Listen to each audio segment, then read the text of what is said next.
अस्सलाम वालेकुम जी, कैसे हैं आप सब? मैं ठीक, शुक्र अल्हम्दुलिल्लाह। दुआ करती हूँ आप भी माशाल्लाह ठीक ठाक रहें, खुश करेले रहें। दिखाए थे ना, लेकिन मैं कोई नहीं कट्टे। मैं तुम कहना छोटा सा अटैक जो आता जो इन्ने करेले कटने पे। मैंने आज ना काट लिए हैं, धो के अब रखे हैं सूखने के लिए। 5 या 6 लगते हैं, मैंने 6 हैं भरने के लिए। मैं प्याज और वो है भरया जाना भी जो कट लग गया।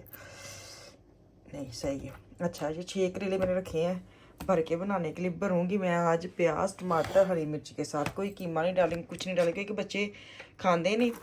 बेटा खाता है, वो इधर है नहीं, वो कीमे वाले खाता है। मैं कहा चलो आज ऐसे ना देसी अम्मियाँ वाले जो करेले होंगे ना, वो भर के पकाने हैं। यहाँ भी मैंने पैन रख लिया, ऑयल डालूंगी हल्का हल्का, बस मैंने कच्चा पक्का ही पकाना है। तो भर लेने बस थोड़ा जिहा ऑयल पा के,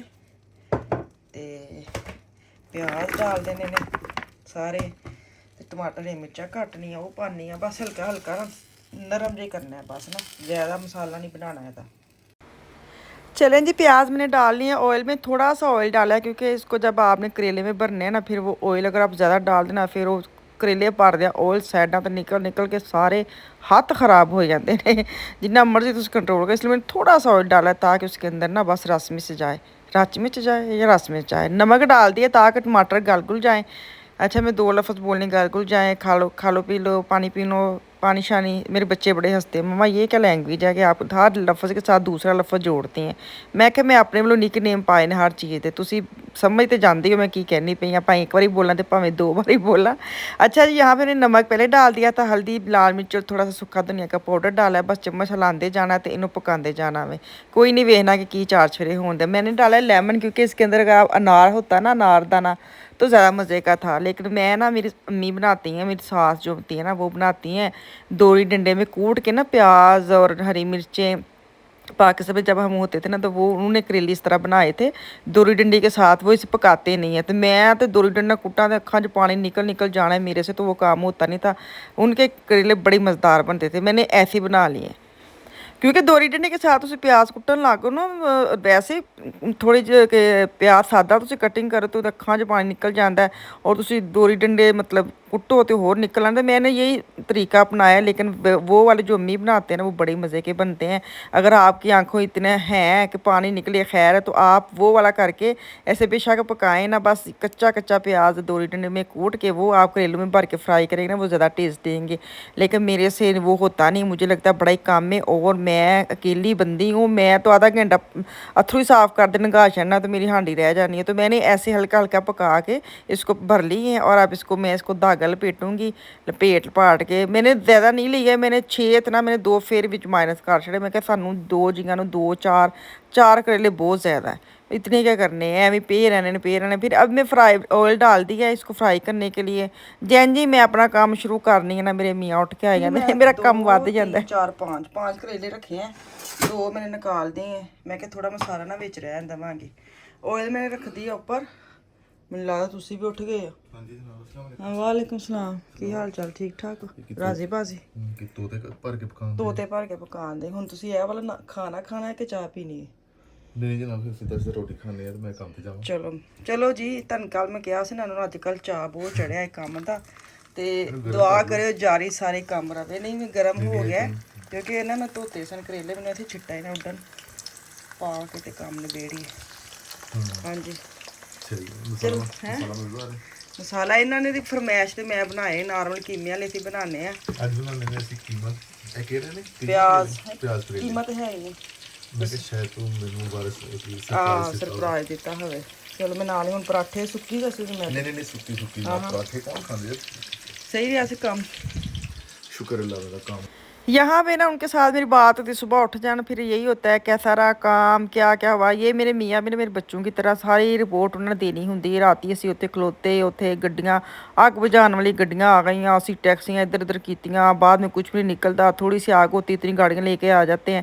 मेरे बच्चे जो स्कूल में जाते हैं ना, वो वापस जब आते हैं ना, वो स्कूल की छोटी छोटी बात में साथ शेयर करते हैं। मेरा बड़ा बेटा वो ऊपर खाना ले भी जाता है ना, फिर भी वापस कोई बात रह जाती है, मुझे बतानी आता है, मुझे इतनी हंसी आती है। मैं कहती हूँ लुकमान पहले खाना खा लो, चलो जो बात रहेगी वो बाद में भी कर सकते हैं, लेकिन वो कहते मुझे भूल जानी है। तो सेम नेचर इनकी भी ऐसी है कि मैंने कोई इनको हथियार नहीं दिए, ना कोई डराया हुआ है कि मुझे एक एक बात बतानी, लेकिन वो ना रात का काम जो भी होता है, कोई सवारी ने तंग किया है, कोई सवारी दूर दी मिली है, तो वो ऐसे करती है ना, हर चीज़ बताते हैं। तो मैं भी सुनती सुनाती रहती हूँ। मैं कहा चलो बंदे का दिल ही हौला हो जाता वे सुनने में किहड़े पैसे लगते हैं, तो बंदा खुश हो जाता। मैं साथ साथ अपने काम करती हूँ और वो अपनी सारे दिन की डिटेल बताते रहते हैं।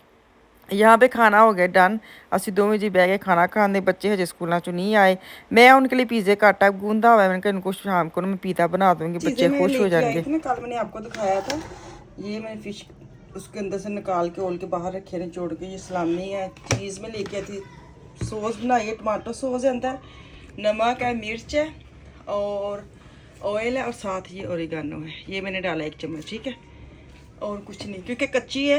ये जब ओवन में इसके ऊपर डालेंगे ना तो खुद पक जाएगी। ये मैंने 2 पीज़े बनाने, दोनों मैंने बेल के रख लिए हैं। चलें जी, फटाफट वाला काम करने हैं देसी स्टाइल च, ताकि जल्दी जल्दी काम मुक्के। हाथ साफ होने चाहिए बस, और कमीज़ का बाजू ऊपर होना चाहिए, नहीं तो मेरे हमेशा बाजू जो ना गिले हो जाते हैं, जिन्नी मर्जी मैं कोशिश करा।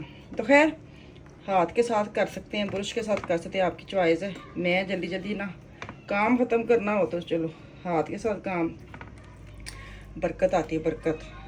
साफ़ होनी चाहिए लेकिन यार, ऐ नहीं कि तुसी गंदे गंदे हथ लैके। चलो जी, दूसरे ते पा ली हुण। चीज़ दा ला लईए दोवां पीज़ियां ते घुमा के, ताकि सारे ते चंगी तरह फैल जाए। एक मैं बनावांगी फिश ते प्याज वाला, एक बाकी बनावांगी सलामी, ते बाकी सारे सब्जियां सब डाल के, ठीक है। ये मैं बनाऊंगी, कौन सा बनाऊँ, ये मैं बनाऊँ फ़िश वाला। फ़िश में डालूंगी सिर्फ प्याज और कुछ नहीं, और इसके ऊपर डालूंगी फ़िश, प्याज थोड़े से और डालूँ, ये फ़िश। चलो, और अब डालूंगी चीज़। तो ये बड़ा इजी है, फटाफट बन जाता है, कुछ और पाना ही नहीं पैंदा। मिर्चा तुसीं पानियां ते पा लो, ਇਹਦਾ कोई टेंशन वाली गल नहीं। तो मैं ही खानी होंगे, बच्चे नहीं खाते, बस मैनू चसवे पिज़्ज़े के नाल ना हो तो मैं हरी मिर्च ले लेती हूँ, हद मुक्की पई मेरी सच्ची। साथ ही इसके प्याज डाल लूँगी इक्को बारी, फिर इकट्ठी चीज़ पा लैनी है। ये तो मैं सारा कुछ ही पाना मैं, घुलिया मुलिया। ये मुझे पसंद है सही सब्जियों वाला, ढेर सारी इसमें सब्जियां डालनी है ना, वो मैं खाती हूँ। तो समझो मेरा पिज़्ज़ा सब्जियां वाला बहुत है, तो बाकी चीज़ों का घट। वहम ही नहीं ना रहिंदा कि तुसीं पिज़्ज़ा खा लिया, हाय इतनी फैट चलेगी। बंदे ने एवें तसल्ली रहिंदी कि असीं सब्जियां खादियां ने, दिलों तसल्ली देनी होंदी, होर की है तो पिज़्ज़ा ही है। चलो जी, हुण मैं इहदे ते पावां चीज़, घुमा घुमा के हिला हिला के जी छट्टे मारा, ते ओवन च पावां। चलो जी, मैं हुण ओवन च रखनी है दोवां नूं हेठ उत्ते, एक जमीन उत्ते ते एक उपर। मेरा जरा ना ओवन वो झट ठहक ना जमीन, 2 पिज़्ज़े मैं रख सकनी है ना। चलो जी, अब इसके ऊपर डालूंगी सलामी। ये सलामी थोड़ी डालूंगी मैं, मुझे ना इतनी पसंद नहीं है, मैं उतनी डालूंगी जितने बच्चे पिज़्ज़ा पीस जो है ना वो ले लें। मैनू ना इतनी पसंद नहीं, बस इतनी सी डालूंगी एक साइड पे। चलो, अब इसके ऊपर डालूंगी चीज़ खिलार के, ताकि सारा एक जहा हो जाए ना। तो नाल मैं हुण ओवन च रखन लगी हाँ। चलें जी, दोनों पिज़्ज़े मैंने इकट्ठे डाले थे, इकट्ठे बाहर निकल, इसकी कटिंग कर ली है मैंने। इसको मैं रखूँगी ट्रे में, ताकि बच्चों के आगे पेश किया जाए पिज़्ज़ा। बच्चे इंतज़ार कर रहे हैं पिज़्ज़ा जो बनना होए ना, इंज लगदा किन्ने दिनों बाद पिज़्ज़ा खान लगे सच्ची। बच्चों नूं ना इंदियां चीज़ां डेली देई जाओ तो उन्होंने हुंदा है बेस्ट। घर का खाना उन्होंने मुश्किल लगता है। चलें जी, मैं बच्चों को खाना दूँ, तो अल्लाह खैर करे मैं खुद भी खा लूँ। हाय बड़ा गर्म है। चलें जी, इत्थे मैनू दवो इजाज़त, वापस आऊँगी कल। दुआ में याद रखें। अल्लाह हाफिज़।